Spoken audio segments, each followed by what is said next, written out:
let's talk about Champion while we're already on it. Let's dive right into it. But first, for Liberty fans watching, I want to remind them that next Wednesday we have a special guest coming on Running Point, and it is going to be Keith Forestall, who was a member of the 2004 Liberty team that went to the regional finals, and he spoke to the team a couple of weeks ago and gave them a very good preseason speech. So we're going to talk to him next Wednesday at 12:30 on Running Point. Don't miss it. One of the legends of Liberty football joining us on Running Point next Wednesday. So I just want to throw that out there as a tease for Liberty fans watching. Once again, we're talking to Keith Forestall next Wednesday. So as we go into Champion, let's talk about the Golden Flashes. Yeah, I mean, the Golden Flashes are another team, too, returning 8 starters this year. So they're coming back with the same team that was so solid last year, like you said, Anthony, that probably should have made the playoffs, and COVID kind of prevented them from doing so. But looking at this team, I mean, some big guys that to look for. Well, first, let's go through the guys that they lost. Zach Scherer was an offensive lineman that's no longer there. Austin Wilforth, running back that's no longer there, and Noah Vasey, the quarterback that was previous for Champion, no longer there. So a new quarterback situation. Looking into the returners, Logan Easterday, an offensive lineman, Levi Grimes, an offensive lineman, 2 big offensive linemen that are going to be huge for protection of Keegan Mcdermott, who looks to be the senior running back this year for the Flashes. Keegan Mcdermott, you got to see a little bit of him last year, Anthony. I know you did doing an Audible Call, helping out with Audible Call. I know you seem to have called this guy's name a lot. Yeah. Oh, yeah. Actually, what was great about the Audible Call, we just got to hear their announcers call that name a lot because we just would turn them up and it'd be, we got to. That's one of the what I love about Audible Call is we get to hear you and we get to hear Richie, we get to hear DJ, all the wonderful broadcasters. Mike doesn't have to talk too much. We just kind of turn him down, turn up the announcers, and they get to call out the names. Yep. And the interesting part about Champion this season, we were just on Liberty. It was I don't know why I wanted to say Liberty. The thing about Champion this season, new quarterback, and it looks to be Joey Fell is what they're going with. Joey Fell, phenomenal athlete, kind of played all around the field last year for Champion. Had sometimes at quarterback. I think he threw a few times last year, but not a whole lot as he's coming into, I believe it's his junior year this year. So stepping into the quarterback role, was a sophomore last year, got some playing time around the field at other positions, which could be very beneficial that he knows how the other positions work. He's been there. Hands and feet, like feet were there. Hands on, he knows. He's dramatic about it. He's been there. Yeah, he's been there. Running wise, he had rushes, he had running attempts, he had catching attempts, he had receptions, he had rushing attempts, like I said. So he did everything for Champion last year. Now he's going to be under center with some very good offensive linemen in front of him and a very good running back next to him. He's going to have a pretty good offensive foundation in front of him. It's basically his show to make happen. Yeah, new coach Tom Conrad is going to be coming in from Southington, and he's going to be looking at that in his toy chest and saying, I got a pretty good starting point there. I think I can build around this. And when you look at their defense, though, and what Coach Conrad is going to have to look at for what their defense is going to look like this year, what kind of things do you see? I mean, Champion was one of the better defensive teams in the area. Held teams to just about, I think, 21 a game last year. They're returning, I think, a half a dozen starters. Among some of those half dozen starters, Keegan Mcdermott plays both running back and linebacker. Jack O'Shaughnessy, defensive back. Mason Sabo, another defensive back. Connor McDermott's a linebacker. And then Levi Grimes, yeah, he plays defensive line as well. So, I mean, you're looking at these guys that really good defensive back, really good secondaries, and really good second line of defense in the linebackers, too, for this Champion team. And it's part of what made that defense so good last year. But now it's a lot of those juniors last year are seniors this year. And it's going to be a very good defense, I expect, again this year. And we've talked about a lot of high-flying offenses in the MVAC already. They're going to be in for a rude awakening when they come into a Champion game, and they might not score 35, 40 points against this Champion team that, like you said, averaged 21 a game given up last year. Especially the teams that like to throw the ball, their defensive secondary, not like most teams. I mean, we've been talking teams all week that are trying to have young secondaries learn what it takes. Champion, not young secondary at all. They've been there, they've done that, and they're going to be coming into a very experienced defense. Secondary is going to be hard to throw against this Champion team. And I mean, honestly, talk about if there's even a little bit of improvement in that defense that already was really good. Say they average under 20, 19 points per game. Not many teams are beating this Champion Flashes team, scoring less than 3 touchdowns against them. I'm sorry, they're just not. And that's going to be the strength Champion's going to be putting on their back this year is that defense. They're going to get their points. Sure, they might not blow you out of the water like other teams do where they're going to put up 45, 50 points. But no, they're going to be content. They're going to get their 28, 30 points, and they're just going to hold you, and they're going to prevent you from scoring and entering the end zone from there on out. And it's going to be very hard for teams to score against this Champion team, and they're really going to have to get creative, I think, against the Flashes.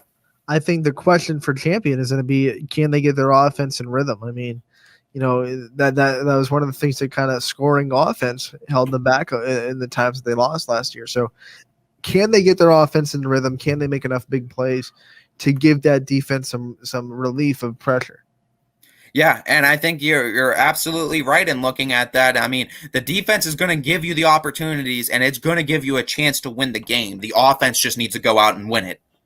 Especially big plays. I said big plays for Champion are going to be huge because when you have a strong defense and your offense goes out, breaks a 60-yard run or hits a 70-yard pass, when you score quickly and you have a good defense, that 7 points feels like it's about 14 or 21 real quick, because then the other team's eyes open up and they go, wow, this team can score quick and they're kicking our butts on defense.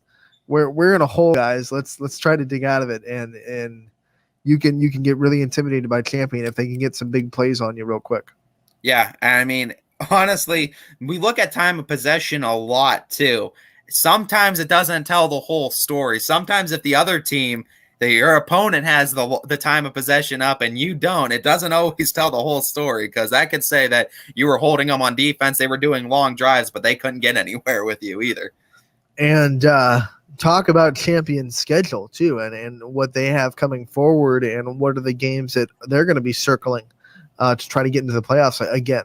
Before we go into the conference, I'll go into the non-conference because it's the same thing. They do the 3 games that are non-conference. So August 20th, home versus Warren JFK, 27th at Rootstown, and September 3rd at Southeast. I had a chance to see this Southeast team last year, and I mean, very, very good team, solid defense. It's going to be an interesting game for Champion. That's going to be a battle of the defenses.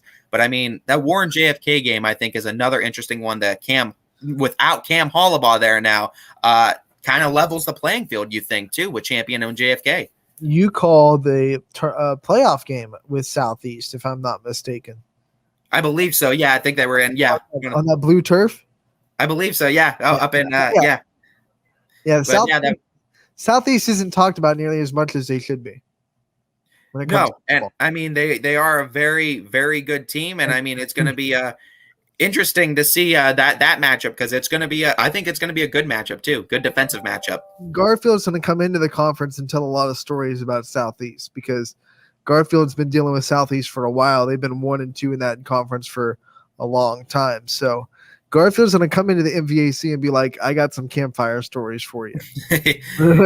Speaking of which, too, into the conference play, September 10th starts at Newton Falls, 17th versus LeBray at home, 24th at Garrettsville Garfield, October 1st at Liberty, October 8th versus Campbell Memorial at home, 15th at Crestview, 22nd home versus Brookfield. So pretty consistent after once they start play in conference, it's home away usually, with the exception of the 24th and the October 1st are back-to-back away games. There's one game that just is blaring out on that schedule that you gotta look at, and that's the Crestview game, because they beat Crestview last year. It was the only loss for the Rebels in the conference, and of course Crestview's going to be coming into that game hot and fired up, and it's in Crestview.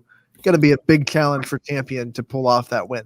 It is, and I mean, too, you look at the story with Crestview, a lot of guys that seniored out and are no longer with the team. So it's a little bit younger team that has to come back and try to just fill in those holes, and you might be able to catch them, too. I mean, end of the season, we'll know what kind of team Crestview has then by that time. They should have all their holes figured out. This should be a complete team, as should Champion. And we both know the defenses of Crestview and Champion are pretty solid as well. So that should be a pretty good game. Yeah, I think so. I think it'll be like last year. It was a monsoon in week 1. It was one of the only games that didn't get in a lightning delay. It just rained really hard.